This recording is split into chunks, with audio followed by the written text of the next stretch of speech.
এটা আমার ভাগ্যে নেই। এই কাজটা আমায় দিয়ে হবে না। এইসব করার এখন আমার সময় নেই। এইসব করে কি হবে?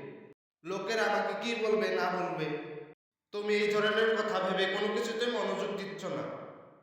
কারণ তোমার মনে কোনো ধরনের স্বপ্ন নেই।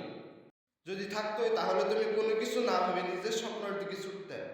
স্বপ্ন দেখাটা কোনো বড় কথা নয়। স্বপ্ন যে কেউ দেখতে পারে। স্বপ্ন সত্যি করাটাই হলো বড় কথা। যা সবাই পারে না। যারা পারে তারাই সফল হতে পারে। তোমার যদি স্বপ্ন থাকে তবে তোমার স্বপ্ন সত্যি না হওয়া পর্যন্ত চেষ্টা চালিয়ে যাও। যেমন একটি প্রবাদ আছে, প্রচেষ্টা থাকলে কিছুই অসম্ভব নয়। সব কিছু সম্ভব, শুধু একটু ধৈর্য ধরে নীরবে কাজ করো। যে যা খুশি করুক, যে যা বলার বলুক, এগুলোতে গুরুত্ব দিও না। গুরুত্ব দিবে তো নিজের ক্ষতি।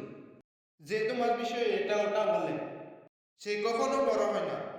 যে নীরবে থাকতে জানে সে বড় হয়। জীবনে যদি কিছু করতে চাও তবে কখনো পিছিয়ে থেকো না।